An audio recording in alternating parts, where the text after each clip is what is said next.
felt fine. This morning, woke up. Nope. We're live on Facebook. All right. Well, let's get it shared, I suppose. Hey, it said that we're live. And then do this. Facebook changes every week. Share. Now it's a thing down there. Right post. Oh man, so many people already watching. Really? 2 people. I'm one of them. Mine shows 5. There, oh yeah, went to 6. So it's Jared and his 4 family members. Yeah. And my brother has 4 family members. He's got some talking to do. All right, here we go. Well, that's the way this works, is you guys all have to invite your family and friends to like the show, and then we continue to grow it. So you just pick up 2 or 3 people every week. Brent Spicer's in here already. All right, we all ready? I'm ready. Feel good. Libby and Brant, you guys can hear us okay out there? Our sound sounds decent before we go live? We'll let them say yes, and then we'll push the green button. I'm getting sound on my end. All right. Isn't technology grand? It's amazing. We're Sometimes. broadcasting in Yeah. HD on the internet, just with a few $100s worth of equipment. Well, we're into thousands now. I don't want to talk about it anymore. Let's not get into it's it. not as modest as it was when we started. And Audrey's watching from the room next door. Brent says we're good. Welcome to the Boss Hog of Liberty podcast on the Weird Libertarians Network. I'm your host, Jeremiah Morrell, and as always, I'm joined by our co-host, Dakota Davis. Hey, how's it going, Jeremiah? This is episode 60 today. The big 6-0. Big 60. It's a We're- special episode. Do we It's get AARP now? I think so. It's a hostage situation for Dakota. He has no interest in being here whatsoever. We're gonna talk him into liking racing tonight. If you start Well, talking see. AARP, I'm going to leave. I'm the only one that actually gets the mail. Yeah. Well, you look young. So our show is about our lives in rural Indiana. It's a show about folks who are involved in politics. Not today. Well, Mike's already lost on office too, so we can get into that for a minute. We promise that our episodes are going to be a fun and an easy listen. We interview people who are influencers, elected officials, political experts, and folks we just find interesting. That last one is the catch-all we use to cover today. We are joined, or this is our Indy 500 preview show. So we are right now 5 days from the Indy 500, the biggest sporting event in the world, and definitely a major thing in Central Indiana and in our community. So we're going to talk about that a little bit today, preview the race, and talk about the whole month of May and how we got here. So we're joined by Mike McKown, who is a noted fellow here in Newcastle. He's a realtor. He's a photographer. We were just talking to Zach on the other side of the room over here. He had his high school pictures done by Mike at the beginning of this millennium. But Zach and I graduated the same year, so I'm not making him feel old. It's just making Dakota feel young. Barely. So, but the cool thing today is that Mike is he's a photographer at the Speedway, entering your 30th year at the track, and you are what they call an old timer. You're not wearing your old timers hat, though. You're Nah, wearing I your didn't wear Fuzzy's my vodka hat. old-timers. Last night was the old timers barbecue, and Thursday night is the big shindig coat and tie deal for the Hall of Fame, where they're going to bring in Jeff Gordon and Tony Stewart, right? Tony Stewart, and we will also honor Rocket Man Rick Mears There for you the go. 1988 win, Rocket which was Man. my first race there. First one was Officially. Rick Mears' third win. Right. There we go. Yep. And that was 30 years ago. God, that's just nuts. It's hard to believe that when I was sitting in class in 1982, I got a pass to go to the principal's office, which was not that uncommon for me at 16 years old. And my dad had picked me up, and he stole 2 credentials from the Courier Times and took me over there in 1982. I photographed my first qualifications day and my first practice day as a photographer over there on an illegal credential. And in 1988, I became an Associated Press photographer and been there ever since. Been there legally ever since. So on the other side of the room, we have Zach Burcham, and Zach is there's like. Zach is our token expert. Well, he's not a token expert. I put it this way: there's not a lot of people that can keep up with me on 500 knowledge and IndyCar Series knowledge and open wheel knowledge. Zach's in that club. He knows what he's talking about. Is that fair? I try. I Yeah. think in the general public I do, but I also I try to go to events where I don't know anything compared to anybody that I'm in the room with, and so that I learned something that way, which is not hard to do with the 500 and IndyCar in general. Yeah. Well, people will say that I know everything. You're scratching the surface. There's so much to the history and the tradition of this race that I know. I'm familiar with the things I've been present for. I've been going to the track since about I mean, my first race was like 2003. The first one I attended. I went in 1995 as a kid on a school field trip. I think it was the first time I went to the track before Dakota was born, but it doesn't feel like that long. And you remember things. I remember we'll talk about a few different things that happened over the weekend and how they tie in, but I very clearly remember the stuff in 2011 because I was there, right? Yeah. And I'm guessing you're similar. Yeah, I can remember. I can't even remember when my first 500 was. I went to quite a few as a kid, and I can remember like for at least the last about 20, 25 years I've been going. So, and then the last 10 or 15 really gotten into going to every. I'm usually at the track every weekend in the month of May, or try to be. So you've had the commitment to actually go. I've been. I'm getting married this year, so that's my excuse. I've not been to the track yet. I'm going to go out on carb day, and I'll be out with a race day. Hey, I assure you, I'm the only person that's probably ever proposed to their wife in an Indy car. In an Indy car. Yeah. I put Amy in the pole setting car of Vincenzo Sospiri back in the day. And actually, that's when I proposed to my wife. So what year was Vincenzo Sospiri on the pole? 1989? No. This would have been 98, I think. No, it would have been 97 that I proposed. He was a Dick Simon racer, and he was there 1 year and 1 year only. He set the pole and never came back. That was the race that was run on Tuesday. Yes, it was. Some Yeah. guy proposed in his car, man. Yeah. Not coming back to that. That's true. So we are going to talk about, I guess, the race in general, starting from nothing, because Dakota here, I know nothing. You're going to go for the very first time. Yep. Sunday. Yep. With me. We've I talked thought about the it a little race was bit. on Tuesday. Not Sunday. Well, if Let us hope not. yeah, if it's Tuesday, we're all sick Tuesday. They haven't had to do a Tuesday race in 21 years, I guess. So it's going to be Sunday morning. We're going to go. The race is run at noon. We're going to leave here probably at 4 a.m. Get in line. The gates open at 6 a.m. and we're going to tailgate. So we're going to be the early crowd on 16th Street waiting in line. Gates open at 6. We'll be set up by 7 o'clock if everything goes well, and by noon you'll be well buzzed, and you'll have all kinds of new friends out there at the Speedway in the Looking Turn for 3 Most infield. of which See- you will never remember or see again. See, you told me, you invited me to go this year. You invited Audrey and myself, and I was like, all right, I'll go to go. I'll go to see it. I've never done it before, so I said yes and looked up the time. I'm like, oh, race starts at noon. Probably have time to go camping Friday and Saturday, and then meet Jeremiah at his house like 9:30, 10 o'clock. No. Nope. This is the world's largest sporting event. You'll have 300,000 people, or 300,000 plus, in the same place at the same Bigger time. than the Super Bowl? Oh, This is unreal. Really? yeah. The largest single-day sporting event in the world, and up until like the mid-90s, pole day was the second largest single-day sporting event in the world Wow. in terms of attendance for the day. See, I had no idea it was that big. Yeah. all. So Carb Day, Friday, the estimates will be somewhere between 80 and 100,000 people will be at Carb Day. Wow.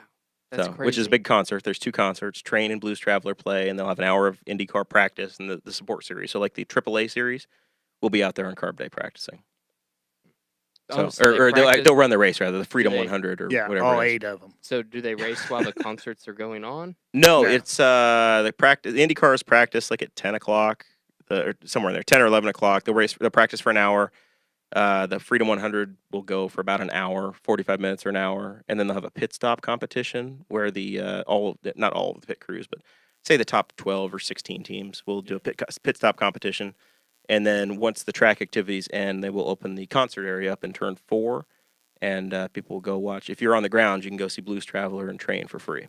A good Wow, deal that's of the awesome. people will never hear a note. What happens during that time in the middle is all the race fans wander out of the track, and a bunch of college kids wander into the track, and literally the place, probably like 50% of the population, probably turns over. You swap them out, yeah. in about an hour. I'm a big 90s fan, so I will go see Blues Traveler. I saw Bare Naked Ladies last year, and I'll definitely go check out Blues Traveler. By the time Train comes on, I'll be done. I'll be ready to go home. I don't need to see them. But Blues Traveler, I'm all about John Popper. That'll be fun. He's a Oh, Ron wow. Paul guy, Dakota. Is he really? Yeah. For real? Yeah, seriously, yeah. I did not know that. Yeah. It's there's your libertarian tie-in, so we check the box. Yeah, Now you that's just have to right. mention Darren Jacobs' Yeah, name, and this is a real Boss Hog of Liberty I've been episode. trying to think of it. So the race is Sunday. The last 2 days have been qualifying. The month of May is like this big build-up. So 3 weeks ago, we were at the Libertarian Convention, Mhm. and it was the first weekend in May. And Zach, you were out participating in festivities. Other than being a big race fan, you've got a runner's body, so you you go run marathons Yeah. or mini marathons. Right. Yeah, I do marathons occasionally, but I've been doing the mini. That was my 11th year doing the mini. I love doing that. So that's my kickoff for the month of May. I get to go visit the track on foot. So you do 13 miles from downtown Indianapolis out to the west side. You go around the track, and then back. So you actually circulate the 2.5 mile oval. Yep, come out on exit at turn 2, and exit right there by the Fuzzies Suites coming out. So Go don't relax. Fuzzies. We'll get into that in a minute as to why Mike is decked out. If you're watching the camera, you can see it. But if you're not, everybody's in some sort of Indy 500 attire except for Dakota. Fuzzy's in his CFH racing, not the Ed Carpenter racing. He's in an old shirt. He's had it for a while. We were in the real one all weekend, and it would stand on its own. So we went with the throwback today. So he's in the Ed Carpenter racing, Fuzzy's Vodka, Chevy. It's a team uni, really. It's not. You may be able to buy it for about $80, but it looks like a team crew shirt. It is. And he's got his Fuzzy's hat on. Zach is wearing his 100th anniversary Indy 500 shirt, and I've got a Indianapolis Motor Speedway shirt on. Dakota doesn't yet own an Indy 500 shirt, but he will Sunday. Yeah, Sunday we'll get him. We'll get $40 out of his pocket and buy something for him. $40. Maybe. What size shirt are you? You an XL? I'm a large. If you wear an XL, go to I'll the get you Chevy one. trailer and sign your name, you'll get one for free. Hey, there we go. There you That's go. What I do. Promise to test drive a new pace car. That's right. $80,000 for a Camaro, and they'll give you a T-shirt. Do they run a credit check? Yeah. They used to do test drives. You could literally test drive some of the cars, and the sheriff's department was there with the breathalyzer test to make sure that nobody had really? too much fun before partaking in the driving. I test drove a Chevy Volt there one time. A Volt? Yes, the Volt. Huh. How was that? It was driving in a Chevy it was Volt. quiet. Yeah. I very imagine simple. it was. Trying to turn Zach up here. I don't know which one he is, which one's Zach and which one's Mike. That's my problem. People are telling us that they're having a hard time hearing Zach. We're efforting. Sorry about that. That's all right. Much better. You got to project. You remember in the beginning, you've been an early listener of this show. Dakota had to broadcast from his diaphragm. Yeah. You just have to project. Yep. Get up on it. It's on the diaphragm. We'll get you. All right. So the race is Sunday. The last 2 days on the weekend, Saturday and Sunday, were qualifying. So, and I was very upset. Like I don't care that James Hinchcliffe missed the race, who is one of the biggest stars in the series, and I don't care that James Hinchcliffe missed. You know, we previewed it last week a little bit, saying, hey, you know, we're going to have two drivers going to miss the field. The Indy 500, there are 11 rows of 3. So traditionally, other than a couple of weird examples, 33 cars start this race. So if 33 cars show up, then 33 cars run. If 38 show up, then 5 go home. This year, 35 made it. 35 arrived. So we knew 2 were going to go home.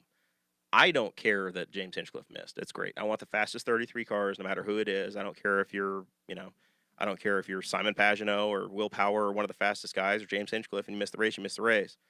But I was very annoyed Saturday that we had what should have been 6 hours of qualifying, had 2 rainstorms, and the field was set. You know, they basically everybody was given one chance to go through the qualifying line. Should have been a 6-hour day. They had about 3 hours to qualify, 3.5 hours to qualify everybody, and that was it. So they had 50 minutes of practice time or open time for drivers to make additional attempts at the track, and that was it. And Hinchcliffe had a problem or two, and I'm not convinced that the fastest 33 had a chance to make the race. That was my annoyance Saturday. I don't think the 5:50 instead of 6 o'clock helped anything by any means. Right. You know, lately at the Speedway, it's all about money.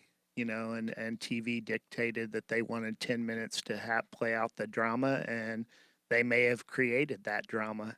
You know, I hate to see Hinch not make the race. He's a really nice guy. He is a spokesman for Honda and IndyCar racing, and you know, I felt that way back in the day when Al Jr. or Emerson Fittipaldi didn't make the race, you know. Right. Zach, you can help me out with this. Obviously the month of May has become very expensive to run. So it used to be truly a month, and now we have the Grand Prix. We had you did the mini marathon. The next weekend we have the Grand Prix, which is a road course race inside of the Speedway, which is great. And then you have 1 weekend qualifying. At one time we had 2 weekends of qualifying, so 7 hours. So they would qualify from 11 to 6, Saturday and Sunday the first weekend. And then the next weekend you'd come back again and have a Saturday and Sunday. So you had 28 hours of track time to qualify, to set the field. You run one of the 33 fastest laps or 33 fastest qualifying times in those 28 hours, you're in the race. This time you had 6 hours of time. You had rain cut into half of it, so you had 3.5 hours, and it just short circuited everything, in my view. So why would it take so long to get them to qualify? Isn't it just... Well, 4 days was too long. You know, standing there watching cars go around for 4 solid days was too long. They burned up too much tires. It took too much time. They weren't getting attendance, and they had to have all those yellow shirts and all of those security people there. It was too much. I think the thought process behind it was, hey, we're going to take it down to 1 day to make it exciting. And then the next day, the Fast 9 will be exciting, and we'll be able to consolidate 4 days into 2 days and not have as much overhead and not be able to do that. Right. I think it probably works if it's dry. But in May, Indianapolis is not dry. The best example in the modern era I had, because I was very annoyed. Like I said, Saturday and Sunday I was very annoyed with the way it was set up. We haven't had real bumping and significant fields. We previewed this on the Robin Miller show we had a few months ago, since 2011. 2011 is the last time where you had 36 cars show up, 35 cars show up, where you had 2 or 3 cars. Buddy Lazier had missed the race a couple years ago, but he was not going to make the race. He was the slowest guy there. And in 2011, they had 2 days of qualifying. You had qualifying from 11 o'clock until 5 o'clock or 6 o'clock each day. And then the Fast 9 still existed, where the top 9 people are locked in and they get to run for the pole. And that worked really well. But you could still make the race the next weekend. And we just didn't have that this time. Or at least have the overnight to fix your car to figure something out. I think Hinch's run, his aborted run, ended because of tire pressure sensor fell off in the wheel. And at 200 miles an hour, that turns into a real problem. So basically, they made an attempt at their first attempt that they had. He went right after the first rainstorm. So you've got jet dryers out there that are, you don't want to make excuses, but what legitimately happened is you've got a track that was dried by jet fuel. So you've got some residue on the track, and he doesn't have the ideal conditions to run. He makes that first attempt and runs a 224, where the pace to get into the race is 225 or 226. Then his second attempt that he gets in that last 45 minutes of track time that's there was, he had a tire pressure problem, and he never had the opportunity to get back on the track. No. And it's over. But look at Alexander Rossi. I mean, that's the same deal, only he made the show. Right, he made the show. He was 10th fastest or 11th fastest on Saturday. And he ends up 32nd. And he had a punctured tire, and he started at the end of the field. Had he had another day to go out there, he's 10, 11, or 12. Right. And not 33. Yeah, and that's the part that's just annoying to me. I don't care. If Pippa missed the race, fine. If Zach Veach missed the race, if it was James Davison who was 33rd, those things happen. But they need more time to let the story develop, and I think that's where I was just irritated. There have been people that have called for the 25-8 rule, which is something that came along in the mid 90s when there was a split between the two series. And I don't think that's what they need to do. I'm fine with the 33 fastest cars. They ended up with 35 again. Yeah, well, yeah. Yeah, that was the last time that happened. So I think they came up with this format. Some of it works very well. I like the one-shot deal on Sunday where they all get one. They go from the slowest qualifiers on Saturday and to the fastest. So the last guy should be your pole sitter if he can hold pace from the day before. But they have them kind of overlap. It's the first year that they really had bumping with this format, and so they kind of figured out that maybe this doesn't work real well, or you need to give them a bit more time. But we'll see. I know they said they'll discuss it when it's all said and done, but who knows what they'll do. The thing you really need to look at, Doug Bowles has done a lot for the IndyCar and a lot for the Indianapolis Motor Speedway. Doug Bowles is the president of the Speedway. Yes. If he takes a look at it and evaluates it and puts the staff on it. I look for it to improve. You know, he's the guy that they didn't want to have coolers in the track for Homeland Security reasons, and he says, you know, there are people that have stickers on their coolers from the last 20 years bringing it into the Speedway, and that's part of the Speedway. It's part of the tradition of what we do here. Yeah, so I mean, I think they'll evaluate it.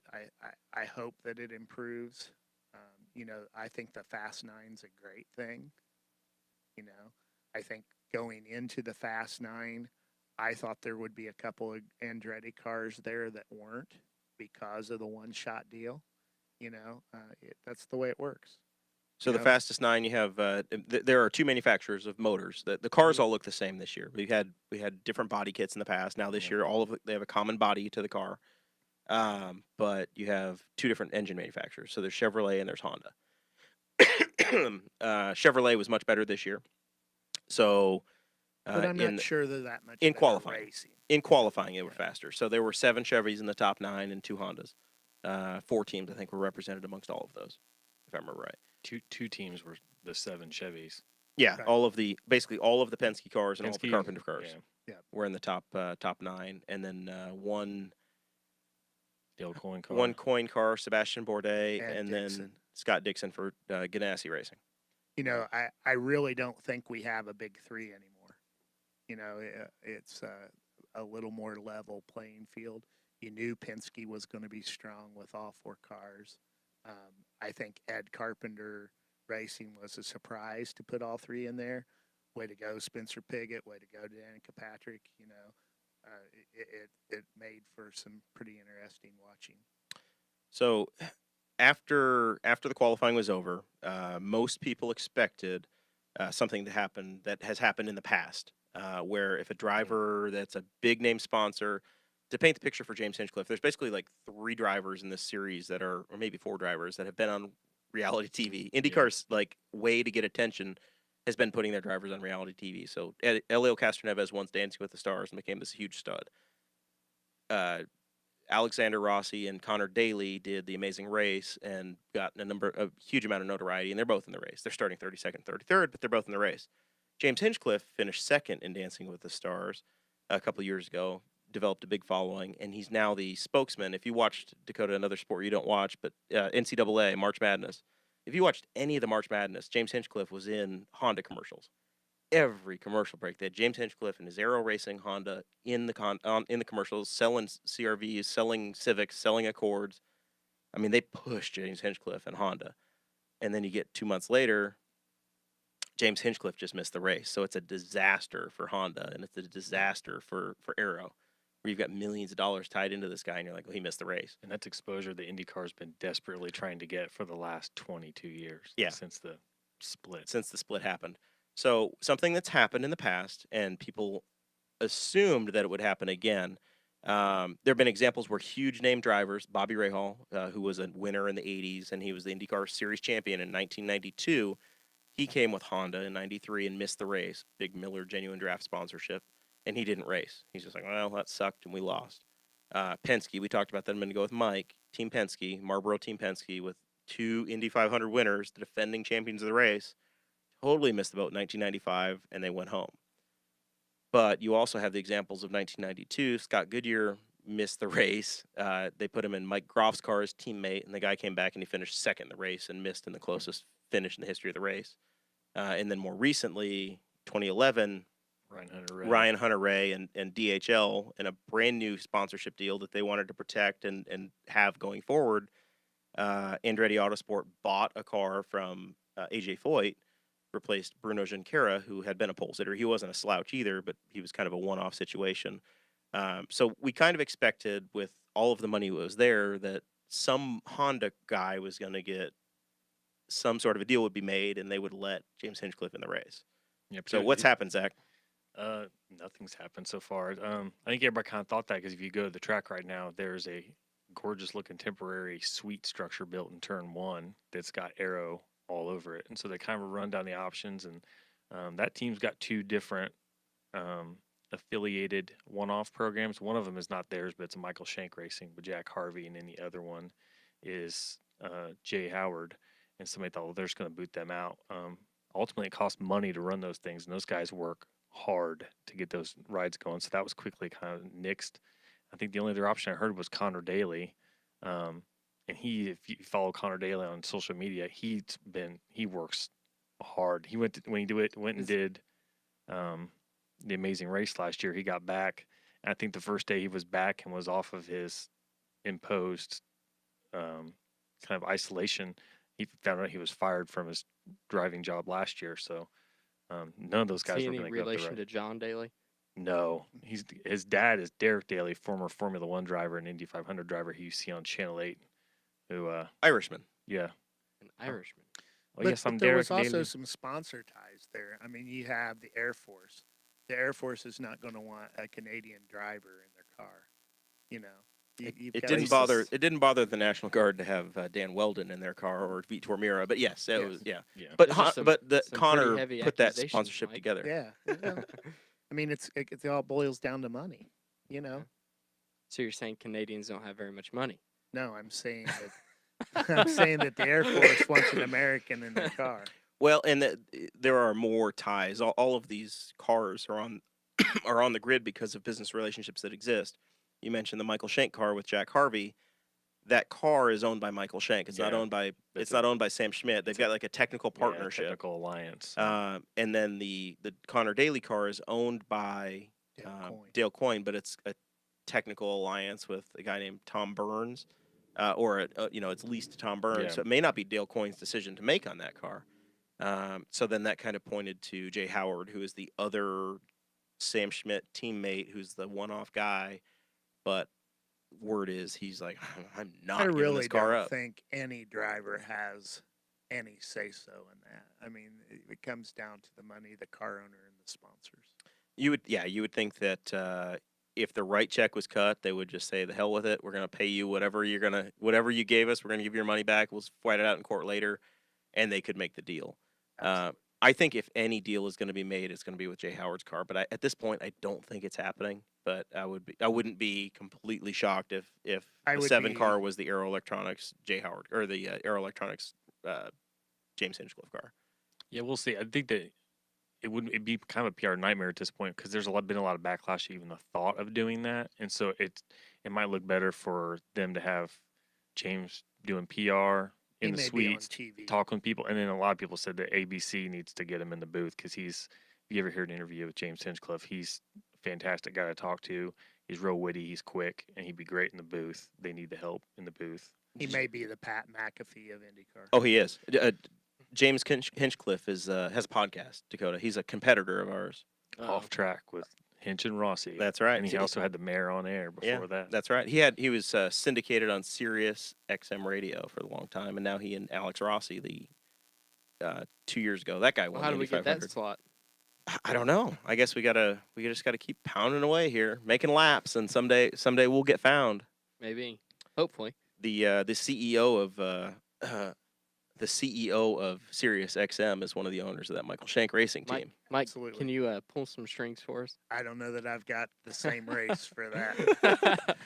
So this is the last year this race is going to be broadcast on ABC. Did Mike or Zach, you were probably both at the track, so you didn't have to suffer through the ABC coverage. It was so bad I heard about it. It was something like the last 10 minutes and 35 seconds or something like that of television broadcast was 6.5 minutes of commercials. John Orievitz went back and recorded it and made track so that they built this drama. James Hinchcliffe's going to miss the race. They missed all but about 20 seconds of Alex Rossi's run in the last 10 minutes. They were not following it. They were in a commercial break. And they even wanted 10 extra minutes for the drama that they didn't play out. That they didn't do. It was surreal. There was no, if you're watching a sporting event, there's some basic things you want to see. And I went back and watched the Versus coverage because I'm that much of a nerd. I went back and watched the Versus coverage in 2010 and 2011 where you had another real bump day. Versus is the group that was purchased by Comcast that became NBCSN. So that's the same group of people, and they're the ones that are going to take over next year. Versus had the times that the bubble speed or the pole speed was on the screen the entire time. You knew what target you had. You knew who was on the bubble, what they needed to achieve. That was none of your business, as Bill Zarin would say. Was that? Did they bring in Will Buxton that year?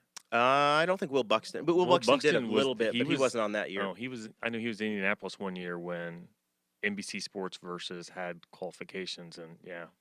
But they had Wally Dallenbach. They had Townsend Bell was still in the race, and so was Paul Tracy. But they had Bob Jenkins, Jan Beekes, and Kevin Lee was in the pits, and they knew how to tell the story. And I for whatever reason, man, ESPN just absolutely does not give you like the information you need to know. Yeah. If they're building on drama, you'd think you'd need to know what the bubble speed is. So if you've got somebody out there trying to make laps, you'd have a clue as to how fast they have to go. And I can tell you that at the track, we knew that at all times because the nice thing about the track is they have big, huge TVs everywhere. And so I was out in turn 3, turn around, and I could watch a TV, and in the top right corner the whole time was this is the speed they have to beat, and then there was their speed floating in the left-hand side of the screen. So you always knew what was going on, and it even showed their position. And it would change the position where they were during the laps, so you knew that they were like right on the cusp of getting a little ahead or behind somebody. It was brutal. So this is the final year ABC is going to carry the race. It's moving to NBC next year. So that I think the diehards that really understand racing are expecting to see big things from NBC next year. So, but we're going to suffer through one more ABC broadcast with literally, it's like Dakota. The guy that does the play-by-play is fine. He's Alan Bestwick. He's a longtime racing guy. He's fine. They have 2 color guys that haven't raced in IndyCar in 20 or 25 years, and they Did you say colored? Color. No, Oh. Willie T. Colored Ribs isn't in the race. It's Scott Goodyear, the Canadian, This 1932. and Eddie Cheever, who's an American, but he grew up in Europe. And they're just, I don't know. They have just about as much personality as those lines in the glasses do. They don't get excited about anything, and they know what they're talking about. But you compare them to like the other broadcasts where you get like Paul Tracy and Townsend Bell, who can banter back and forth and throw out some sound bites that'll get you on the news the next day sometimes, and put their personalities in there. It's a whole lot better. Like I said, if Hinchcliffe gets in the booth for ABC, that'll be the best thing that can happen, and then people might actually miss them next year if they get Hinch in the booth. But we'll see what happens. But yeah, it's just it's absolutely. ABC has a way of taking the most exciting thing that could possibly be on television and putting you to sleep. Eddie Cheever and Scott Dixon should do golf coverage. It sounds like IndyCar brought to you by the Masters. That's great. Eddie Cheever has the ability to be condescending and downplay and talk about how if a driver takes a risk, it was an unnecessary risk and they should never do that and they're stupid for having made that decision. And then it's just unreal the way he can turn it. So anyway, that's that part of the preview. The other reason that Mike, we'll pivot for a moment. Tell a personal story. Mike is wearing all this Fuzzy's vodka stuff because he's a proud pop. Absolutely. Your daughter is on the team with Ed Carpenter Racing this year. She is a PR intern for Ed Carpenter Racing. I will tell you, I have experienced 35 years of pole day drama, and it has never hit me like it hit me with Addie walking through the line with television for both Danica and Spencer, and then Ed Carpenter going out there and tuning 230. You know, it was an incredible experience. I got up at the crack of dawn yesterday morning, was at the track at 6:30 to shoot the 7 o'clock pole picture, and never did I dream in my wildest imagination that I would have a family member out there on the track as a team member for that. It was an incredible experience. You know, I was brought to the track by my uncle, Jim Davidson, who was a photographer there for 54 years or something like that. Wow. So that's how I got the bug. And to see my kids have the bug, my son at 10 years old had his first picture published that he took of Ed Carpenter. So the Carpenters have been very good to the McKowns. So your daughter attends Butler University. Butler University Same will place be a that sophomore. Ed Carpenter graduated from. We had Trip the dog there for pole day festivities. He just about ate Firehawk. Firehawk is the little Firestone mascot. Yeah. So Dakota, to give you a scale as to what Ed Carpenter did on pole day, you're trying to run 4 laps around the speedway, so 2.5 miles. So it's a 10-mile trip, and his average speed on one of the laps was over 230 miles an hour. Wow, that's nuts. The rest of the field, the best they could do was a mile an hour slower. It That was is crazy. Which is fractions of a second. I mean, Yeah. Yeah, you know, you put I guess that- 225 around there is like 40 seconds. So you're in the 39 dots, 39 point something. And over the entire 4 laps, you're still talking about a couple tenths of a second for the front end of the field to the back end of the field to make 4 laps around there. And if you look at the top big 3, up until this year, you know, you had the Andretti's with all their sponsorships. You've had Penske with Verizon and all these sponsorships. You had Ganassi, who had the big red dot. You know, they Target. had Target all this time. And then you have Ed Carpenter that comes in there with Preferred Freezers and Fuzzy's Vodka and just makes them look silly. Makes you think of the Rachel's awesome. Potato Chips car, huh? I Yeah, don't know that we'll go there. From the track, the 230, when that went up on the board, everybody was cheering because that was just, you see that real good run, but it was hot. It was slick, and you kind of wondered, and people were having a rough time with the new body kits, and he did that. Everybody was kind of like, well, it's done at that point. That was a statement lap. If the hair doesn't stand up on your neck on something like that with all those people cheering, it was just incredible. When So how many people are there for full day? I don't know, Mike and his family. I'd say 20,000, maybe 25. I was out on the grass mounds. There were quite a few people there. It's kind of hard to. I mean, there was a pretty good crowd. There were quite a few people in 4. It's not like it used to be, but You know, That's the the prob- population of Newcastle for sure. it's the problem with Newcastle, or the track is that it's so big that you can have 25,000 people in it, and it looks like nothing because Right. they're scattered out over. It's the largest stadium in the world, so if Yeah. it's not half full, it looks empty. Right. It's difficult to fill. So Mike, a listener, Kirsten Kronk, wants to know if you have ever met any big time celebrities at the race. Oh yeah. I once blew off Gladiator. Blew off. Yeah, I saw Lady Gaga last year. I photographed Aerosmith. I've photographed, oh my gosh, the old standbys. You know, you always had James Garner in the early days. That's a big Mark Brim fan right there. You Mark know, Brim and James Mark Garner, Brennan, that's right. Yeah. You know, BFFs. I actually took some pictures for Newman Haas and Paul Newman. You know, we called- Dakota, do you know who Paul Newman is? Yeah, well, I know the name. Oh my goodness. I think that if it's one of those things where if I saw a picture of him, I think I'd know who he was. You know the Newman salad dressing?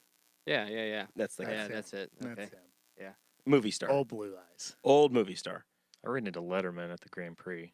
We saw that. I was You and- I was starstruck seeing Dave with the big beard. So David Letterman is a car owner for the Ray Hall Letterman Lanigan racing team. So Graham Ray Hall, Ball State graduate. Takuma Sato, defending champion Takuma Sato, and Oriol Servia, one of my absolute favorites, are his drivers. How thick is that man's beard? It's It's thick. It's intense. It's Yeah. thick, yeah. He looks like he just came out of Montana from the ranch. And it's just so white too. yeah, and he's a tall guy. He's taller than me, and so I was kind of shocked. I knew he was there. I saw him going in. I'm get a bronze badge, and so for the Grand Prix, we're allowed to do a grid walk, which is amazing. I'm walking around on pit lane with the drivers up till the Star Spangled Banner. And I was like, oh, Dave's around.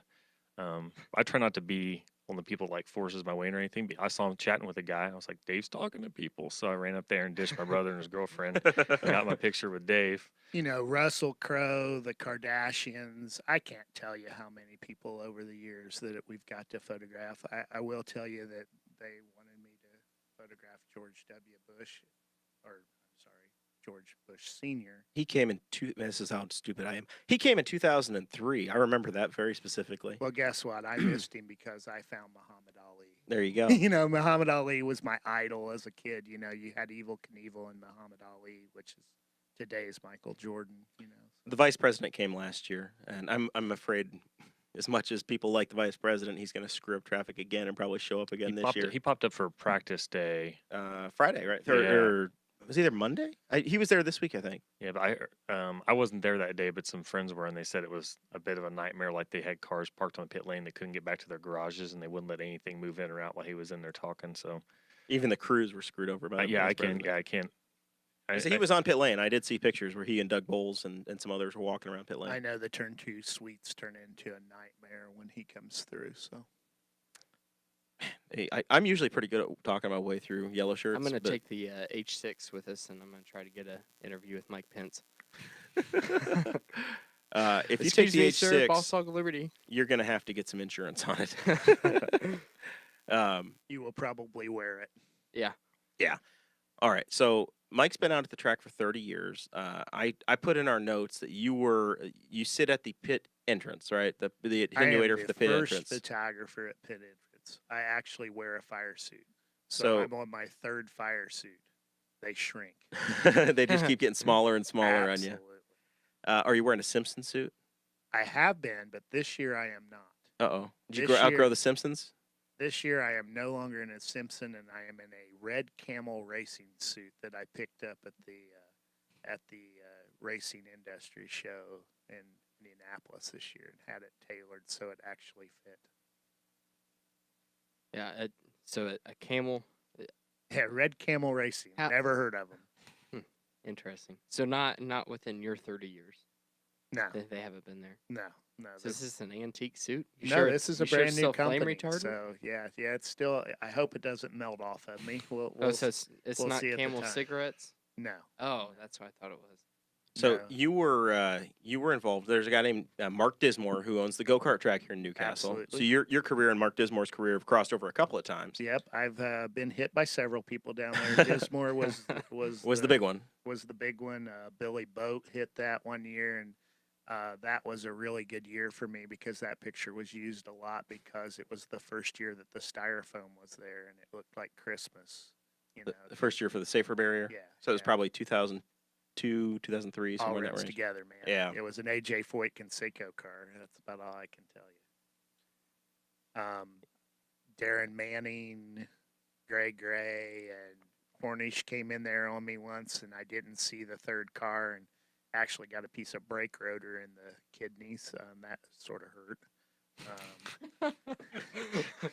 That one hurt a lot. I still Was that a have race day crash? Yeah, I still have that piece somewhere.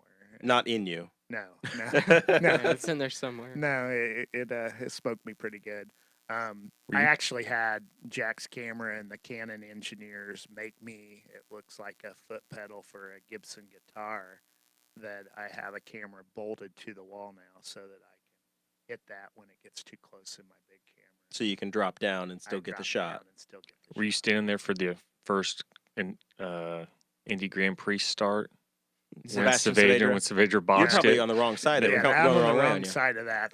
I'm not going to let him hit me in the back. So Well, the mayor yeah, mayor of Indianapolis got some cuts from that one. So. yeah. I no. was sitting on top of the gasoline alley suites for that and watched that happen. It was the very first. It was 2012, I guess, or Yeah, 2012, was- 2013. It's 2013. That was the first Grand Prix of Indianapolis, and IndyCar took them a year to finally do their first standing start. This new car was going to be able to do standing starts. It they- didn't work. They did one. I think everybody but two cars started, and unfortunately, one of those was the pole sitter. He wasn't normally a front runner. He was a surprise pole He sitter. was a surprise pole sitter. Sebastian Saavedra. And really, his career's never rebounded. That much, you know, He did great guy. he got into the 500 once from a hospital bed. Yeah. His rookie year, yeah. Yeah. That was 2010. He was with a brand new Brian Hurd Autosport team, and he made the race. That was the 2010 and 2011 bump days were unreal.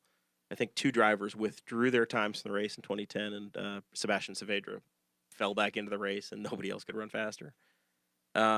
So, have you always had that spot, or did you did you just throw up there and they let you just start There was a staying? period of time where it was called the slot, which was sort of in front of me, and that's where my uncle Jim was for Dennis Firestone's crash and a lot of big fireballs over your head type crashes. I spent in '88 and '89. I was in turn 4.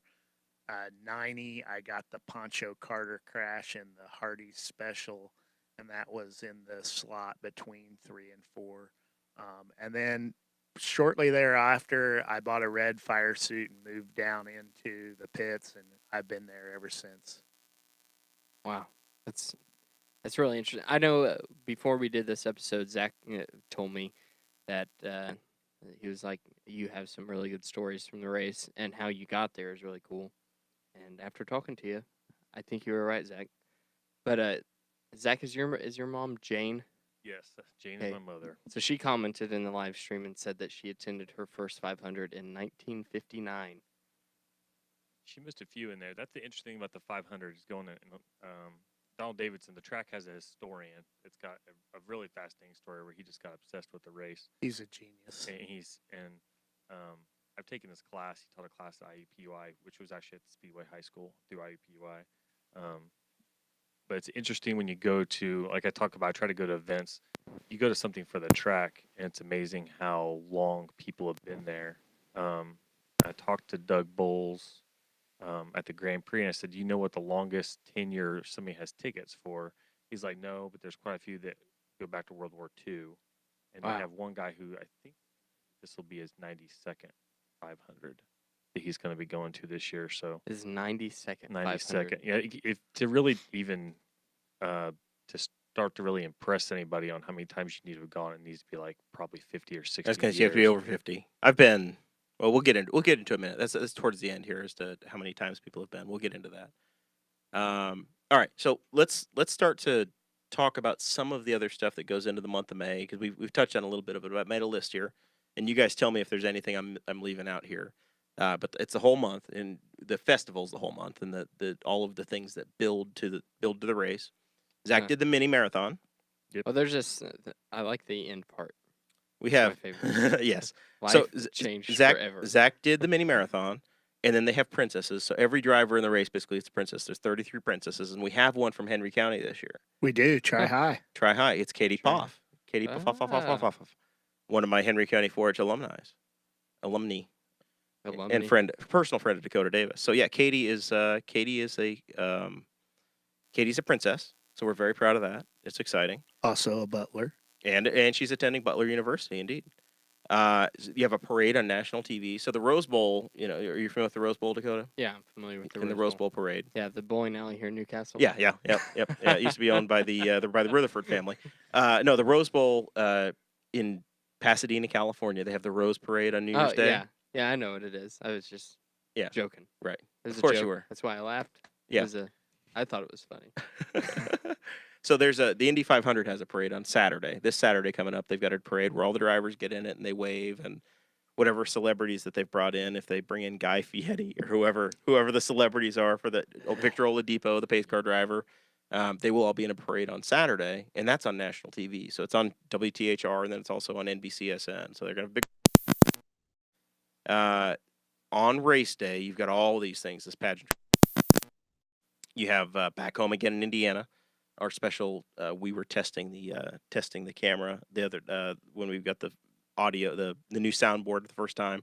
We played Jim Cornelius and singing "Back Home Again in Indiana." That's happened since I don't even know when. I know Jim Neighbors sang it from this 1972 to almost the current year, but that song has been an institution at the Speedway forever. So that's a big deal before the race. So you'll hear that.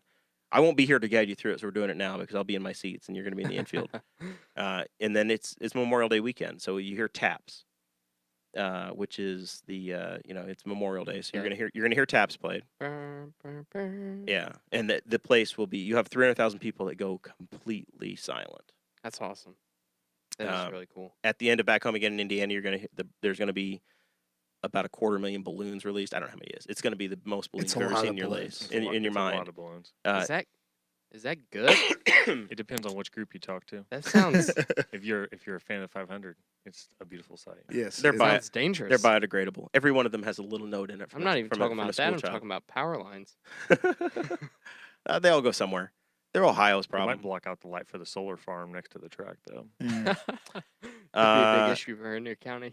Last year, there's a flyover. It was a big bomber last year. It's a giant-ass bomber. It's something different all the time. It's always different. So last year, it was a bomber out of Missouri, and the flight crew came to our tailgate in the infield after the race. Oh, that's awesome. They showed up, and they drank beers with us. So we hung out with them for probably an hour or so until the big rainstorm came last year and destroyed the entire infield. We had the flyover guys. And then when you get the actual cars started, don't forget Kelly Clarkson. Oh, that's right. The national anthem this year is going to be Kelly Clarkson. Have you heard of Kelly Clarkson? Yeah, I have. She's a thing. And then the guy from the Ron Howard Racing movie, He's going to wave the green flag. That has to be the scariest thing to do, to stand over the top of 33 cars in front of 350,000 people and not drop the and flag. going underneath you. It's Thor. Do you know who the guy who played Thor? Yeah. That dude. Yep. He's gonna wave the green flag. I had to ask my kids. I didn't know who that was. Go watch Rush. He's It's- great it's- in Rush. He So, plays, plays Hunt. Rush. Yeah. He's fantastic in that. Did you watch Rush? Yeah, I've seen Rush. With the cars? You're You're not talking maybe Geddy a Lee. different Rush. Yeah, This Rush might is. be a different. This Yeah. is a Another one play movie. that I'm thinking of. No, this is Formula One okay. movie. this was Niki Lauda and James Hunt. James Hunt. Yeah. Yeah. 1970s. It's a Ron Howard movie. Ron Howard, the guy that made Arrested Development and Yep. Apollo 13. So well worth watching. So once they fire the engines, which I've been on the grid one time or been at the grid and watched the cars come off the line. It's unbelievable. Just when they fire the engine, those cars go from nothing and they all pull out. That is exhilarating. You ought to be 15 feet away. I know. I'm saying. I sat on my first race, 2003. I was in the pit lane stands, so I was right behind the Andretti pits. I was right behind Dan Weldon's pit in 2003. So I watched the cars fire and I sat in the front. Can Jeremiah take the Mevo and you get him in press pass? I think that's on The his bucket video list. rights are ABCs. Yeah. I'm sorry. Ah. I only have still right We ability. can only work in stills. That's okay. We'll put that on Shutter. Honestly, I don't want to have to work. I don't want this thing to be my job. I want to just go hang out and enjoy the race. So the cars. The boss hog doesn't stop, Jer. I know. Always searching content. So they fire the cars and they do a parade lap, and then you see all the cars at about 100 miles an hour, and they form up into these perfect rows of three. What's But that like? in that 100-mile an hour, you see 4,000 hot dog wrappers and everything blowing around that looks like a small tornado as they come through. It's pretty incredible. So this is the only part of the race where I need you to actually like leave our campsite and go stand on the mountains and just watch. Watch. I want you to watch from before they do the balloon release. So like from taps until lap 5, and then you can go back. But All this is the part you need to pay I attention to. plan on following Nick Deutsch. Do whatever Nick does. Yeah. Yeah. Plan on following him around. About lap 30, you can bring me some water or Gatorade. That'd be really All right, nice. I'll go find you. Yeah. Good luck. He'll be a mile It's away. my seats are between 3 and 4, top row. It's pretty interesting to see him come down out of the back straightaway, go around the turns, and then when they finally start, it's like watching somebody take a video and going from play to fast forward to see even just a bit I see of him accelerating the acceleration off of turn 4. And it should be better this year because the body kits now, they're faster accelerating than they were. So And not that rear wing to get in the way. It looks like a skateboard. There's nothing See, to what wing. Yeah. I'm interested in seeing them pass each other. I just think that that's going to be an incredible feat. It That's good. happens fast. That's going to be Yeah. an interesting thing to see this year because that's the thing with the aero kits is that if they're in a group of 2 or 3, evidently passing's pretty easy. I saw that yesterday. I went to the practice yesterday, but if there's a large group of them, evidently if you're in the back, it is not a good place to do. Yeah, Ed you're Carpenter's qualification will be a great thing for him to not be in the back because So I know a little bit about the way that the aerodynamics of NASCAR works. And nothing like that. So it's not like that at all. You What? don't want to ride kind of like in the middle there for a little while. You want to be second or third in line. You can make a pass. If you're second or third, you can probably make a pass as long as your tires aren't absolute trash. the problem with these cars is that the front wings they're using a bit more aero grip than NASCAR would. NASCAR's usually like mechanical grip, so just like what's on the car. Right. So evidently, when it gets back farther back, it takes all the air off the front wing, and they just don't have any ability to turn. Huh. So it makes it real hard. to You and- don't have the side draft like you do in NASCAR. Okay. The side draft is turbulence. So it'll be interesting to see if they continue to stay in a long line, which is what they typically do, or if they're going to break up, like naturally try to break up into smaller groups so that they can kind of manipulate the field with themselves. But that would be the thing. Everybody's kind of curious as to how that is. But I know yesterday in groups of 2 or 3, they were passing a lot. But if it's in 33 of them at the same time, it'll be interesting to see how that goes. And Yeah. I think there'll be rabbits. There'll be a group of 2 or 3 cars that get ahead, and then another group of 2 or 3, and another group of 2 or 3. I don't think you'll have groups of 12 or 15. I think that spells trouble. Right, right. I don't think they sounds have like the disaster. stability. But if you really look at the guys that are comfortable in the car, they're comfortable. They're comfortable regardless of where they're at. And some of them are on the ragged edge. I mean, I I don't, whether you love Connor Daly or hate Connor Daly was on the edge to even get that car in the show. I mean, he was all over the place. That wheel was turning, and you look at a guy like TK in what has always been subpar equipment with AJ Foyt that now has 8 or 9 team crew engineer people straight from the number 3 or 4 Ganassi cars. They're now competitive, and he looks absolutely comfortable. There are a lot of different guys that do not have the formula for comfort that are going to be in this race. It's gonna be interesting to see how it develops. So we'll run the race, and then once it's over, there's a couple other big traditions that happen. And do you get to go to Victory Lane, Mike? It all depends who it is, whether or not I go or not. If it's a Fuzzy's car, you're going. If it's the Fuzzy's car, I will be there. If it's Marco, I'll be there. If it's a Penske, I probably won't walk down there. Why bother? He's done it 17 times before. It's I was there when Dario won. I was there when Weldon won on the J.R. Hildebrand crash.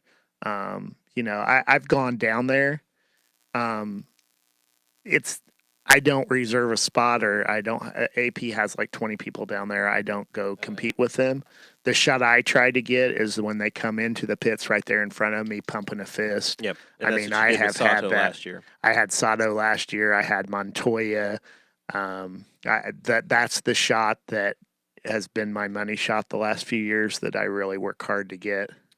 So once you have a winner, they will come to Victory Lane, and you'll have these bagpipes playing. The Gordon Pipers will be playing. The car will come into Victory Lane, and the driver will take off their helmet, and then the car owner and the driver will be there, and ABC will have a microphone on their face, and some guy from Borg Warner will put a wreath over them, and they're going to be given some milk by the dairy farmers, and they drink milk. Yuck. Gross. You choose skim milk 2% or buttermilk. Ooh. And it's tradition. Chocolate milk? I don't know if they do chocolate milk. Evidently, it used to be an option, and some of the drivers have chosen it, but no driver has ever won having chosen that. And I think I've heard it's not an option anymore. Somebody's seen the list, like they asked. Yeah, it needs to be white. They have a list of. They ask every driver at some point. I'm assuming after they qualify. Obviously, they wear more than they drink. So that's the thing is in the last few years. I don't know if Weldon started it or Elio did. They drink the milk, and then they just go ahead and dump the rest of the bottle on their head, Dakota. Yeah. So you get shot of milk coming off of the driver's head. I'm out. I'll never be an IndyCar racer. It was low risk. And then imagine you're still in that fire suit because you get to do a bunch of press. Yeah, you're going to spend the next 4 hours doing interviews. With sour milk on you. That's disgusting. So I will tell you that fire suit is the most disgusting thing that I've ever had on my body after a long, hard race. The next thing that'll happen is the trophy will come out, and this trophy is worth millions of dollars. 3.4, they said this weekend. It's now over 6 feet tall. Every year they take the driver's face, and it's a sterling silver cutout of your face that goes on the trophy, and it's on it for the rest of time. So why is it so expensive? Is it solid gold? It's silver, but it's silver, one of a kind. Oh, it's silver. It's the effort that is put in by the artists that make the faces. It's the Stanley Cup or the Daytona 5. Not the Daytona 5. That's nowhere close. The Vince Lombardi Trophy. It's among the biggest trophies in the world. And there's only one. You get a baby Borg. It's a Borg Warner trophy. You get a baby Borg to take home with you. It's a little tiny miniature replica of it, but your face goes on the permanent one. They started that fairly recently because I know some of the drivers that won back in the day really want baby Borgs that don't have them. I think they got Pernelli Jones one and some of the other big. They made some for AJ after the fact, I think. AJ gets what AJ wants. Yep, absolutely. There's people in the chat saying somebody didn't drink the milk. That was Emerson Fittipaldi. He was 1993. He's an Orange Grove owner, so he drank orange juice. There we go. Hey, I could be an IndyCar driver now. I think he drank the milk too. There's no Fuzzy's vodka in the orange juice. I would say, okay, listen, you can have a White Russian. That was a faux pas that caught him up a little bit after that. People weren't real happy about it. So then the other big thing that's happened is, and this came from Dale Jarrett and the NASCAR guys, after you're done with everything in Victory Lane, you go out to the bricks and you kiss the bricks. NASCAR tradition at Boleto? When I'm walking through pit lane and I'm on a mission because I need to be somewhere or photograph something, and there are 20,000 fans on their hands and knees kissing the bricks, it gets pretty annoying quickly. You don't stop and kiss the bricks every time you cross them. Nah, I can't say that I've ever done that. So growing up and as a child in South Henry School Corporation, every year they do a thing for the 5th and 6th graders called the Titan 500. Absolutely. Yeah, so what it is, Jeremiah, do you know about the Titan 500? Yeah, Katie Poff was out there last week. You guys had she was at it. Yeah, so it's a bit. Our Henry County Princess. You have teams, you pick teams, and then you deck out a big wheel. And the big thing is, like the biggest trick is to put duct tape on the tires, and that really helps you get some traction on the asphalt, and you can get going in them. So you guys are race engineers. Yep, and that's how we did it. But it has to have plastic wheels. You can't put rubber wheels on it. That's like the one stipulation. Kind of jealous because I've heard about that because I've run with a guy who also is at the track quite a bit, Casey Carmichael, who's on the school board at Tri, and his son's always doing that one day that we're over at the track. Yeah. And then a lot of days you're at the track, like oddball practice days, and there's field trips. All these schools take field trips to the track. It's like I never went to a school that got to do it. I went. That was my first trip to the track. Was 1995. The year I think I went between the first and the second qualifying weekend. And Blue River Valley went out there. So at 5th or 6th grade, probably 6th grade, and I took a trip out there, and that's kind of what hooked me. I was a racing fan, so I was probably 12 years old and got to go for the first time, and then didn't get to go back until I was until 2003 probably as an adult. The track's a lot different. It was very different then, yeah. It's like it changes daily. After 2000, they had the Formula One track was added, and the Master Control Tower turned into the Pagoda again.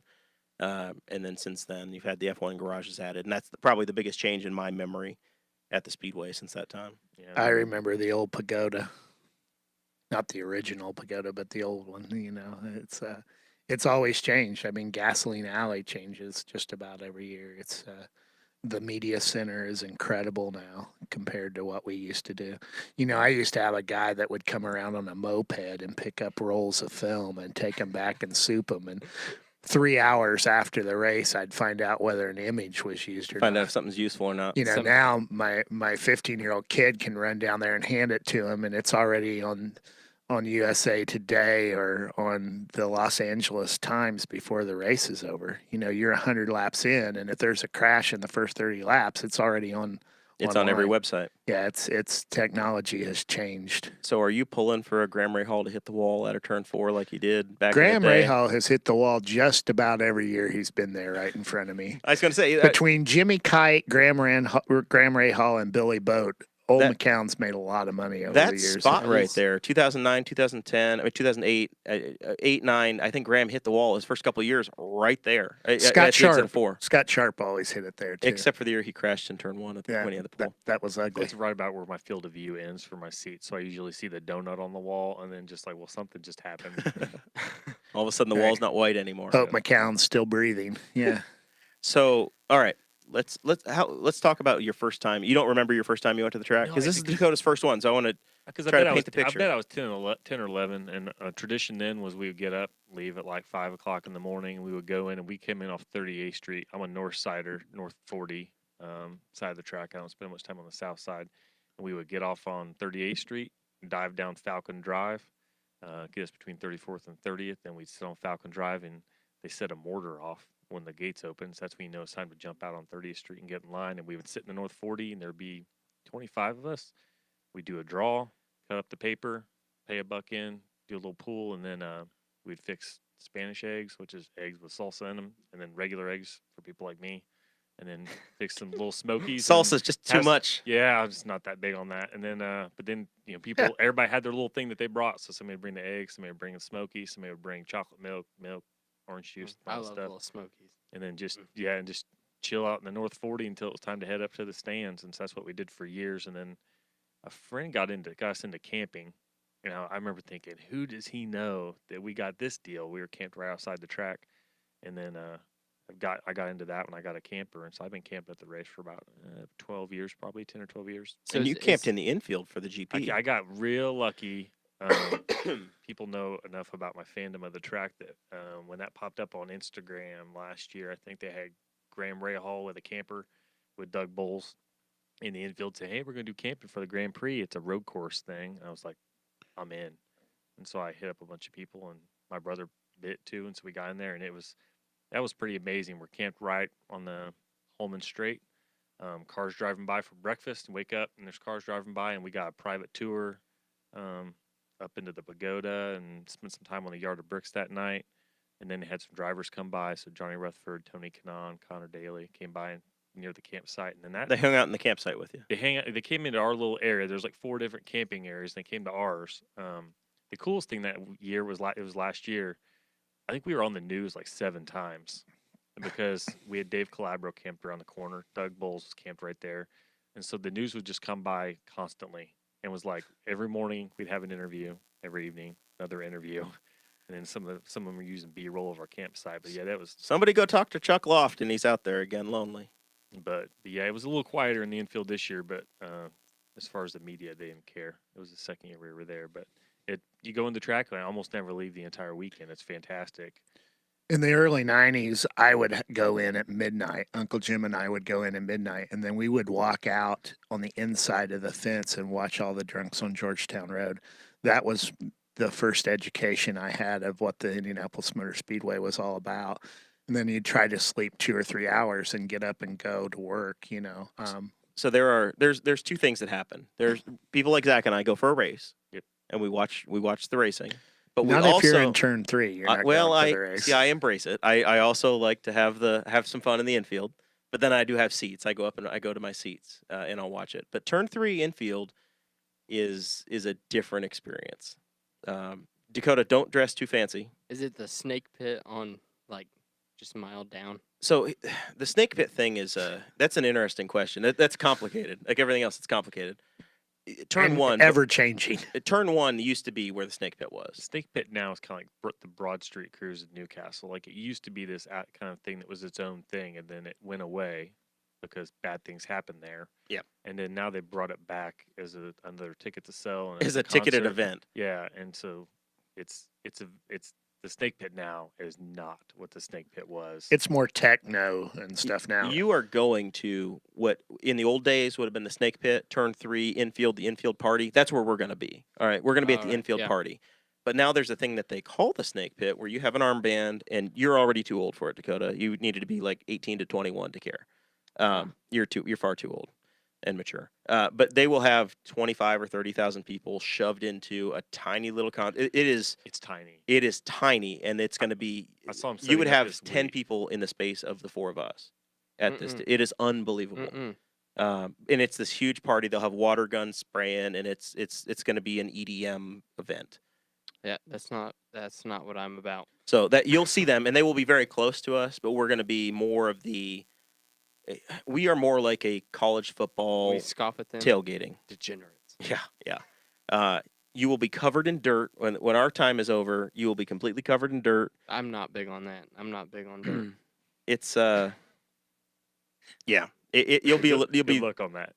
You'll be the most grimy you've ever been in your life. I Brace for that. Doubt that. And you're not wearing a fire suit. Hope we get some rain on Saturday to knock the dust down. But not too much rain, or it's going to be pure mud. No, not like the last couple of years. No, we don't need that much rain. So yeah, when you go, what are you going to wear? Have you put any thought into what you're wearing? I haven't put any thought at all into it. No, I'm probably gonna wear I have these type of they're like swim trunks, but they're like they're called hybrid shorts, so they're for swimming, but they also have like pockets and belt loops and things. So I figured I'd wear those because they are the most cooling clothes that I have. It may rain on us. It's going to be 85. Zach, are 88 you going to degrees. wear your hybrid shorts? No. Dude, the dress code in turn 3 and for the most of the party people think Pat McAfee. Yeah, it's Patriotic, sleeves preferably not. And then More and- Joe those guns out. Dirt-esque. yeah, if you cut some jeans off into shorts, even better. I have a tank top that's a little bit too small for me now. That's what you wear. Perfect. That's I saw, it. Matter of fact, I saw Pat yesterday. I would wear a schmedium. I saw Pat at the track yesterday, and Pat was in a tank top with a denim vest and like Chucks and some weird glasses. So he looked classic. He was on pit lane like that, so sleeveless on pit lane. Nice. Mike, what was your first year? Do you remember? 82 was the first year you Well, went? I'm sure I went as a Parker student in second grade, which was a long time ago. But 82 was the first year I really remember, and I was a sophomore or junior in high school, and I spoke about that earlier, but I walked back in the garage area and was taking pictures of this guy with really long hair. And Donald Davidson was standing behind me, and he goes, "Do you know who that is?" in his British accent. And it was Desiree Wilson, which was the second woman to ever try to qualify for the Indianapolis 500. And that's my first real recollection of I have arrived and I want to photograph this forever. So But you thought Desiree was a dude. I thought Desiree was a dude. Well, it's amazing about race She's fans. a European dude. What's amazing about race fans is that some of those people you don't know who they are necessarily. So it's interesting to see who people don't know who they are. And sometimes you'll get some celebrities, like pop culture celebrities that pop into the track, and race fans don't know or care who they are. I saw a yellow shirt yelling at Ashley Judd once to get out of the way at Gasoline Alley, and she was married to Dario Franchitti at the time. And someone's like, "That's Ashley Judd," and he's like, "Oops, sorry." I don't care who she is. She's got to move. I can top that. I get very perturbed when fans are down around me, because now anybody can buy a badge and get there if they spend enough money. But I'm down there by myself, and cars are coming through, and it's pretty serious. I mean, your car going 240 in the straightaway past me, and this guy taps me on the shoulder and says, "Hey, man, that's a really cool lens. Can I look through it?" And I'm like, "What the heck are you talking about, dude?" And I let him look through it, and all I know is that he has a very well endowed woman standing beside him, and it was iced tea and cocoa. And I thought iced tea was a cool, refreshing drink. I didn't know who iced tea was at all. But you have those celebrities down there. I've had Mellencamp down there with me. They seem to go to that north end where I'm at. I had Jessica Simpson one time ask me which car I drove because I was in my fire suit. She really didn't understand much about the Indianapolis 500. But Russell Crowe was probably my best one. There's a lot of corporate people there. It's kind of interesting. On Carb Day, it'll be it's real fun to walk around the garage area and listen to people talk and see. That have no idea what they're talking about. Yeah. Papa Roach, the band Papa Roach, we ran across them one time. I had no idea who they were, but they were playing. It was like, it was one of the days they had a concert. It was probably a pole day or something, and they were going to finish up with a concert. And we had. You didn't know who Papa Roach was? No, I didn't know, but we were in the same suites. Like, I would be, for the longest time, we had a connection where Kennametal was a sponsor of the Ganassi team. So they would usually have one of the two, pole day or bump day. We would be in the Ganassi suite for the day. So I would have access to pit road that day and garage pass and would be in there. So you would have people in the Gasoline Alley suites all the time. So it was no big deal to see the Ganassi drivers or the family members or team members or the next suite over all the time had Ari Leindike in it. He was there constantly. But yeah, Papa Roach was there one time, and I had no idea who they were, but they were hanging out with us. I saw a group of people a few years ago, and you can usually tell when a celebrity's on the tarmac before the start of the race when I'm out there photographing because this large congregation gets around them, and you're like, who the hell is that, I had Dave Hester from Storage Wars, the Yup guy. And I'm like, man, did they really pay this guy to come here? Yup! I had to photograph Dave Hester. It's probably the one of 4 photographs he ever had taken. Dave Hester from Storage Wars. Storage Wars is one of those shows where it's addicting. I watch it, and as I'm watching the first episode that I'm watching, I'm like, this show is so stupid. It's all planned out. I hate this. And then it's like the first episode ends, I'm like, I'm going to watch another. I hate this show. Sort of like a plane crash. You've got to watch it through to the end. Yep. So the first year I went was 03, and that was a very cool race because I sat right down on pit lane. My dad won tickets from some internet deal from Bryant Heating and Cooling. So Tony Kanon's group had accidentally set us up, so we sat behind the Ganassi guys. That was Dan Weldon. He was a rookie, or his second year, and he wound up on his lid. He crashed, and he wound up on the roof, and that was a 1-2 finish for Penske. Gilles de Ferran beat Elio by nothing. So that was cool. And then I didn't come back until 06, and I sat in turn 2, and Marco had a huge lead, and we didn't have a good monitor. And Sam Hornish Jr. passed beat him at the end. It was the first time that they had ever had a last lap pass in the 500, and it came off of turn 4. Sam Hornish Jr. passes Marco Andretti, and he gets by him in a quarter of the straightaway. It was just like, I have to tell you, I cried a little. Unreal. And then I missed 07 because it was going to rain. I said, the hell with it, I'm not doing that. And Dario won in the rain, and then I've been to every race since then. 08 to now, I've not missed. Zach, we're here with novices. I know. It's going to rain. We're not going. Well, I think did Dario. Well, that was early. I'd go now. I think Dario won a couple. Dario never won a 500 under green. That's right. Yeah, Dario won. He won in 20. I remember Victory Circle was in the 2010. rain one time with Dario, and Buddy Rice one time was 2004. There were Dakota. tornadoes with Buddy. Yeah. Yeah, I missed that race as well. I remember I went to Tuesday too. I remember that. I didn't go to school one day. So, but I've seen just incredible finishes. Like I've gone years that have gotten me hooked. Right, like it was 2010 with Mike. Obviously, wasn't in the early IRL years that got you hooked with Jarrett Schrader and. No, it was right after they got when the series came back together in 08 was kind of when I was a permanent fixture and attending and going. It's been a healthy series and it's gotten better, but then 2011 the finish where Dan Weldon wins. That was crazy. Ryan Hunter-Ray in the 2012 race, I think it was 2013. Well, we had all of those passes in 2012 and 2013. And then 2015, the first year where we had the aero kits, that was the 1 year where it was kind of a crap race, but it was Penske and Ganassi back and forth, and Montoya won. It's part of the Indianapolis 500 fiber. I mean, I watched Michael Andretti lead more laps than anybody in the history of the Speedway and never win the race. You had Zanardi and Vassar back in the day for Target Chip Ganassi that should have been there and they never can. And never can. Yeah. You have all of these guys. The only guy that really came through was Rick Mears. You thought he was going to win and he won. When we go to predictions today, I mean, it's a pretty simple thing to say one of the 4 Penske's can win this race. All right, so let's do it this way. We're going to go, we're going to go around and give predictions, and I'm going to have you give us who you think, and then give me a dark horse, which means you can't pick a Penske. So give me, who's your one, and then your A and your B. Addie McKown, I'm going to say Ed Carpenter. No, I really, really pay attention to how the cars come through the corner and see who's comfortable. There are 4 guys that are comfortable to me.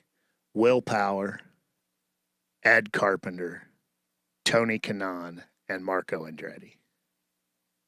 Those are the 4 most comfortable drivers. My dark horse is Spencer Pigot because he has just been on the gas and done very, very well. He has good equipment. He has a good team. That's my dark horse. So who's your 1A? Give me one. I'm going to go with Kanaan. All right, TK. All right. Writing them down. We're recording this, so we're going to know. Zach, who's your 1A? This is like a fantasy draft where you got you could spend $25 on a driver and $5 on a driver.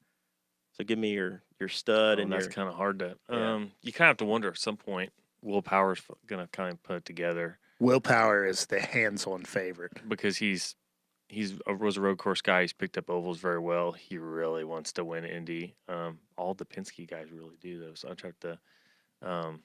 I do like Tony Kanaan for it because. And if Tony wins in a Foyt car, giving him his 6th win. A Foyt car, but one of the interesting things about him when he moved there though, he took his engineering staff with him. I think Cowden. Yeah, his spotters are Ganassi guys. I saw Joe Schneider last night, who has been on Max Chilton's car for Ganassi, and now he's wearing ABC clothes.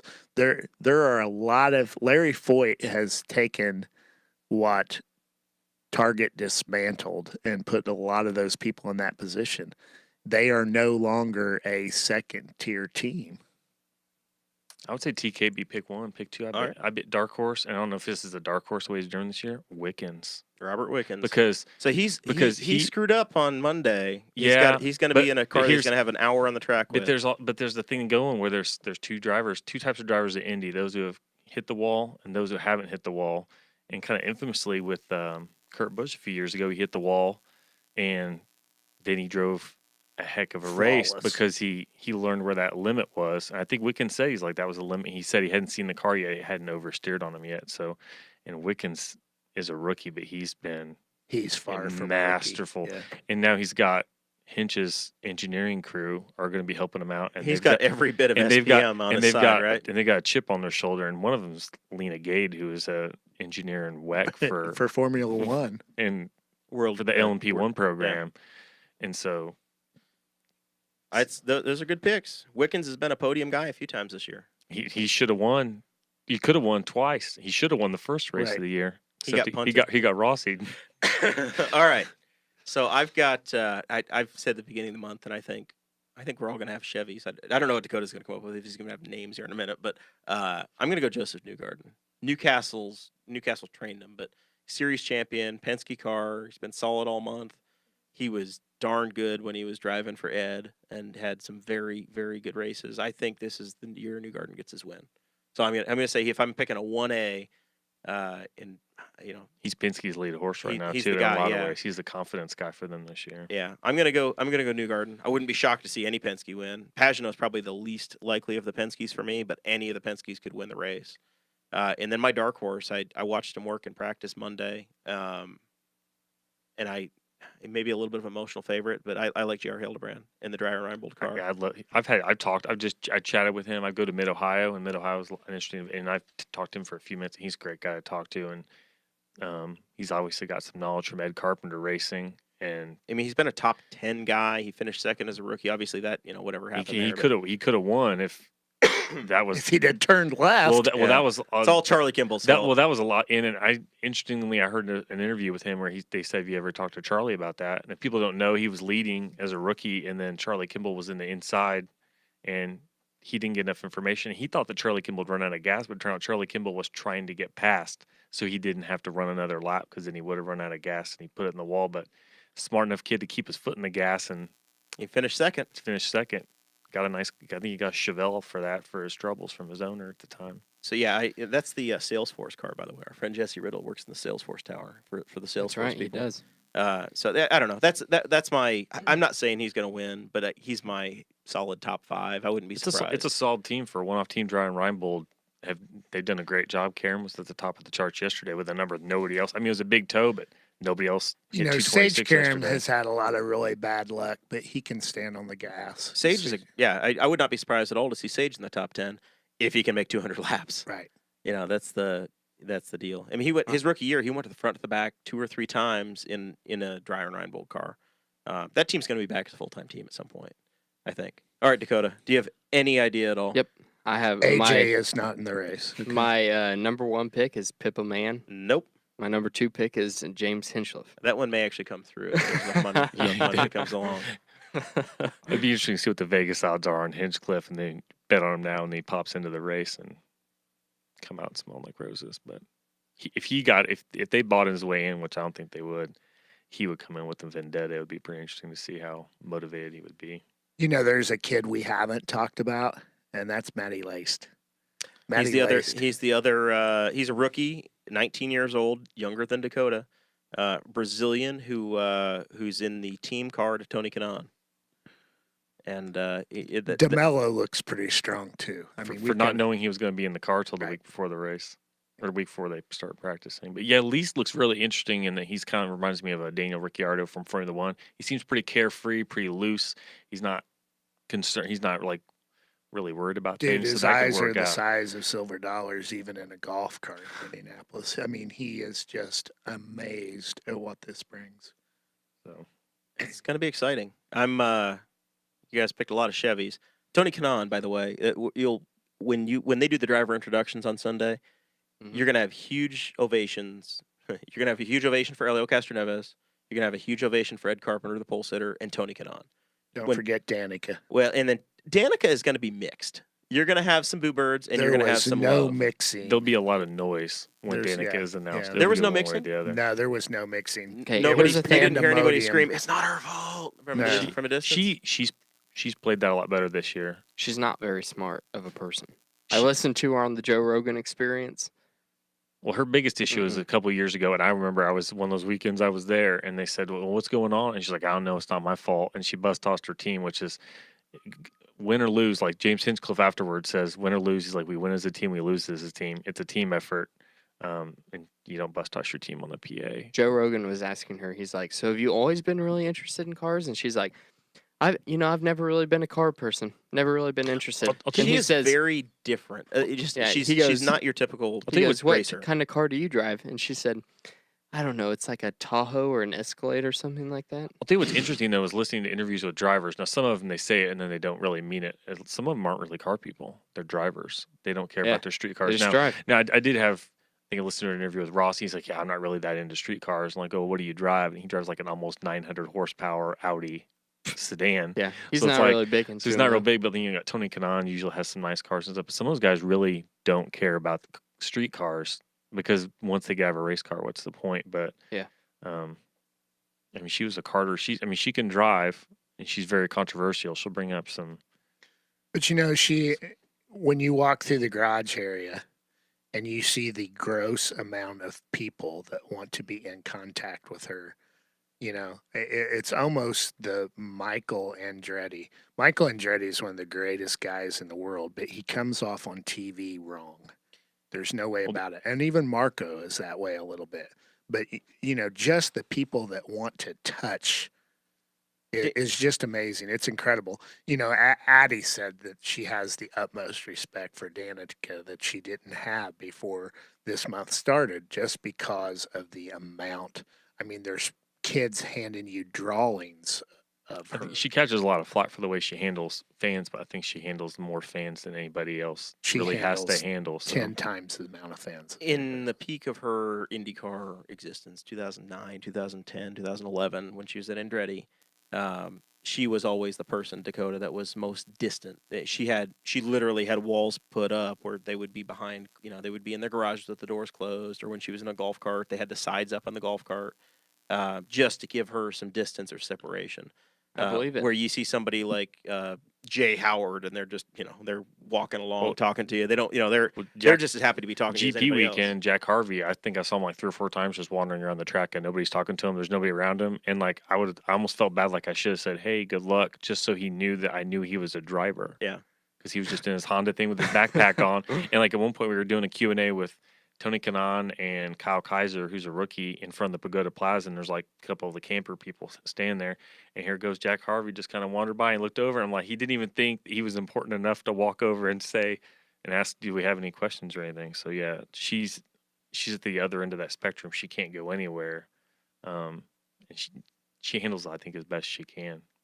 I walked by her pit yesterday, and you had to squeeze against the fence to get by her pit area because there's 80 or 100 people standing there trying to get pictures of her, and she's just putting her helmet on. So there we go. All right, well, we're about at the end. I really have enjoyed this. I don't know if any of the other listeners did, but it's a me show, and it's a Dakota show, and it's a Mike show, and it's a Zach show. We had fun about it. So I can't can't wait for race day. The things we're passionate about, we get to talk about on here, and if people don't like it, they can hit skip. But if they liked it, great. If you did like the racing talk, there's more of it out there. Trackside, Kirk Cavan and Kevin Lee, or the Marshall Pruitt podcast. I've been listening to a lot of Marshall Pruitt this week. Marshall Pruitt's pretty fantastic. If you like a little bit of technical insight, and then he's been doing a daily show this month where he's been talking. He talked to Davison. James Davison interview was excellent. I learned more about James Davison and the struggle and if you're looking for a guy to cheer for, that dude has worked his butt off. I listened to it on earbuds while walking around the track yesterday, and then looked up, and like 3 minutes after I finished it, I look and Marshall Pruitt's talking to Davison in the pits. I was like, I was just listening to you. He's got a really excellent one. And then if you want to hear history of the track and get a little taste of Donald Davidson, if you follow the trackside feed, you'll get Talk of Gasoline Alley, which is Donald Davidson literally taking questions. You call and you say, "I want to hear about so-and-so," and it'll be the guy who finished 3rd in the 1913 race, and he'll give you his life story off the top of his head, and you get to understand It's absolutely incredible. Guys, like I said, I took his class, and it's impossible I tried to learn as much as I can, but you can't really learn anything because it's tangential thought. It's not really It can't be taught. It's like just, I tried to do. You can't do an outline because he'll go off on a thing about this house or that house, and he talked about back in the day, drivers would stay in people's houses, and I would love to take a tour of Speedway, and he could point, well, that's the house where the 2000, or the 1926 winner hung out for the month. So yeah, it's just phenomenal. If you want homework, Dakota, we'll send you on that. yeah, but We That's can send you all on a desert island with about 100 trackside, hours of Donald Davidson. Marshall Pruitt and Talk to Gasoline Alley they go nightly. Trackside does, I think, 7 right to after 9 the every day. mini, and then once they start on track, then Marshall Pruitt does, and he goes into some really interesting things. So yeah, I try to follow all that. Any other And final thoughts, Mark? Marshall has just really hit the scene the last few years. That's been really, really good content. Yeah, he's been at Racer, and his podcast is a little over a year old. Right after, or maybe it's 2 years, right after Rossi won the Indy 500, there was an episode he had, one of his very early ones, and that was like nobody knew Rossi. Rossi had only been in the country about 2 years and come out of F1, and he won the Indy 500. And came in with no personality. He came like whitewashed from Formula One, so nobody. I mean, people had a hard time liking him at first, but he's gotten his personality back. Yeah, but he was comfortable with Marshall, and he spent half an hour, 45 minutes talking to him. I think the day after the race, and that was kind of where I'm like, okay, I get this guy a little bit, and I can understand. He's got a dry sense of humor, and he's an interesting guy. But yeah, he kind of had to come out of the F1 shell. They definitely kind of lock you down there. Any other final thoughts, Zach? Anything to promote? No. Anything you want to sell? Time to trade with Zach? Nope. Just across just across the street all the time. I just enjoy the podcast, and if anybody else, if you like another great racing podcast, it's called Dinner with Racers. If anybody ever wants to catch that, it's two guys that travel around the country interviewing people, eating meals, and just random people to get racing. It's fantastic for whatever kind of racing they do: sports cars, NASCAR, IndyCar. Ed Carpenter has a great interview on that one as well. So, all right, it's interesting. Very good. Mike, you're a realtor by trade. You ought to try to sell something, get some leads. People want to list their houses. I'm the only guy with 3 full-time careers over here, but I love the race. It's going to be a great race. It always is a great race. When you have family members that you go to the race with year in and year out, and I see the same people. We've got a friend that I went to grade school with named Brad Allen, who is a huge race fan's probably watching. If you've got a guy like that whose son drives Rossi's bus, there's always a local connection to racing. You've got Scott Haven, who's sold marketing materials to all these teams. You've got a lot of local guys. Brent Harvey is one of the engineers on Ed Carpenter. He's from Hagerstown. Hell, Tony Kanaan married a Cambridge City girl. That's right. He married a Fortman. Yeah. Or not a Fortman. Bolander. Yes, Laura Bolander. Yeah, so I mean, it's always had a local flair. I was introduced to it by Jim Davidson, and John, his brother's still out there with us every Sunday night or Monday morning. Look for AP Photo by Mike McKown. There we go. Dakota, are you ready for this? Yep. I guess that's my final thoughts. Of course, I have to pitch to Patreon. Support us on Patreon if you enjoy this. $5 a month, you can get all kinds of bonus content. But also, I really am looking forward to the first Indy 500 that I've gone to.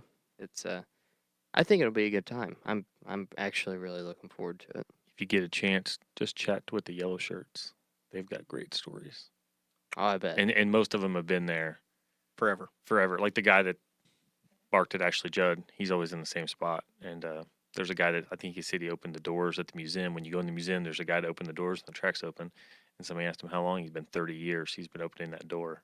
So wow. And sometimes you can just sit and chat with them, and they have great stories because if they're in the track on race day, they probably have been there a little while. You can tell in there. Thursday night at the Hall of Fame dinner, the yellow shirt that has protected me from passers-by sits right to my right. Another photographer that's right behind me sits right to my left. I mean, it's a great thing. My final thought. My cousin Nick, who's a groomsman at my wedding, I drug him to the race 6 years ago. He doesn't give a damn about sports. Doesn't come.